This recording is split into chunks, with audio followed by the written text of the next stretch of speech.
Hi guys, welcome to another beer review.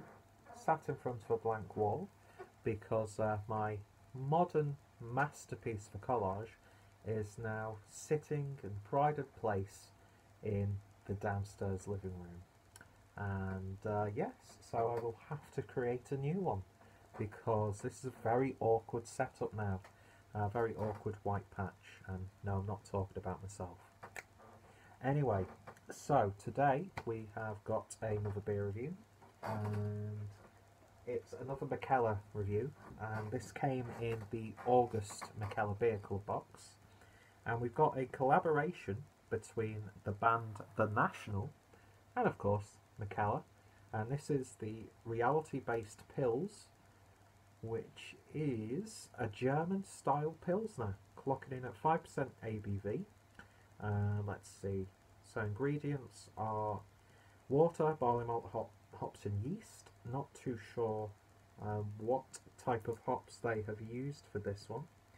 But yeah, this is the best before date of the 27th of the 6th, 2019. So it's a month, just over about a month and a week or so old as I'm recording this review. Probably got the date wrong, so I'm not going to tell you what date it is, so I don't make myself look like more of an idiot than I already am. And yeah, not too sure if reality-based Pils is sort of a play on words of like a national song or album. I know of the band, but I would not be able to even hum or vocalise one of their songs or lyrics. But cool artwork, once again, from Keith Shaw. Maybe in collaboration with whoever did artwork for The National. I'm not too sure. Research is not my forte. Just getting fat and drunk is. So, yeah. Anyway, lovely looking can on this shrink wrapped sort of label. And yeah, German style Pilsner. I've had a few lagers and Pilsners from Mikkeller, and they've all been bloody good. So let's see what this one is like. And I'm going to be using my Tuo glass. And that is pouring exactly how you would want it. No hop haze here, ladies and gentlemen, which is always a good thing, because I like my lagers nice and pure. And no, we won't make any sort of offhand jokes relating to the purity. Okay, anyway, not that there are many jokes. I don't know where I'm going with that, and it's very dark on this side of the screen. But yeah, beer in a glass, and it's got a bit of chill haze to it, but yeah, very subtle cloudiness. But yeah, it's crisp, it's golden, it's fresh, and very subtle sort of like lemon curd tones. Beer poured with a ever so slight, well, it's got like patches of off-whitiness, but yeah, it's like you expect a Pilsner to look. So let's see what we get on the nose. It just smells like a musky, grainy, slightly biscuity Pilsner. Really simple, authentic. A little bit of like a leafy herbal edge there as well. But yeah, it's very musky actually. It's got a real like 1970s like porn star musk to it.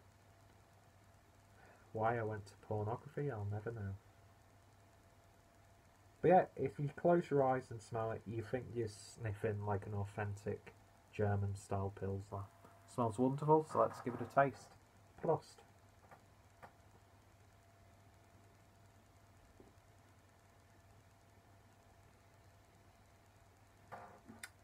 And it's exactly what you expect. It's what you want from this style. It's crisp, it's clean, it's got a real sense of like traditional purity to it. That's two words that shouldn't really be put together, especially in this social and political climate. But it's biscuity, it's rye bread, there's sort of spicy tones in there. It's got that earthy hop character, which just grounds it. It's light-bodied, devastatingly crushable. Got a real muskiness though to it. Even on the flavour, like a dampness.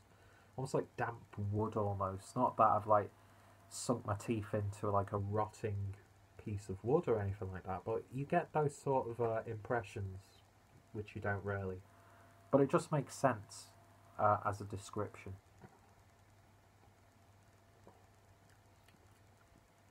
Wet grass, that sort of thing. It's just damp and musky, but in a really tasty way. Loads of like cereals in there as well. And yeah, just like if you were to close your eyes drinking it, you'd think that you're drinking like a really high quality, premium German Pilsner. And I think they've nailed it.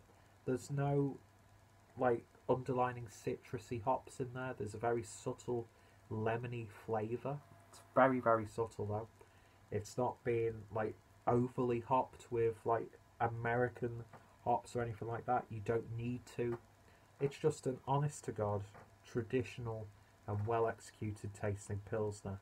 And I can't speak for the music of the National, but they've got damn good taste of beer if this is what they're producing. And I get a sneaky suspicion that this might have something to do with the Haven Festival, which Mikkeller are putting on. I think it's actually happening right now. And the lager that they made, Mikkeller made for last year's festival, was just bang on again. A really well executed beer. And I think it's great when you see breweries, craft breweries like Mikkeller, who are known for their like adventurous, like world class IPAs, stouts, that sort of thing, loads of like sour beers and these sorts of weird and wonderful collaborations and concoctions. And then they can make this really fantastically executed Pilsner. Yeah, it's another wonderful lager from a craft brewery, and I'm all for that. I don't think there's anything wrong with just going back to basics and just brewing an honest beer. I mean, yeah, sure, you might be able to get like some really great examples that are very traditional for a little bit cheaper, but this is a really good experience, and I'm very glad that I got to try it. And I think Mikkeller do really well when it comes to pilsners and lagers, and this is another great example. So in terms of a rating, I'm going to give it an 8 out of 10. So if you've tried this beer or any of the other lagers or pilsners from Mikkeller, then let me know your thoughts and opinions down below. Check out Mikkeller, of course. I've got quite a healthy playlist now. Of course, I'll put links down below to the National, who I might give a listen to in a while. That's a lie. I probably won't end up listening to it because it's pretty late at night. And yeah, I'll put my referral link down below if you've been interested by any of the beers that I've done from Mikkeller, because 99% of them have come from either the Mikkeller Beer Mail or Beer Club box. So if you're interested, get yourself a little bit of a discount. Check out those links down below, mate. And I'll never do that again. I do apologise. And if you, if any of my friends and fellow beer tubers have reviewed this beer, then their links will be included down below as well. So thank you for watching. Hopefully you enjoyed the beer review, and it's under 10 minutes. Happy days. Cheers.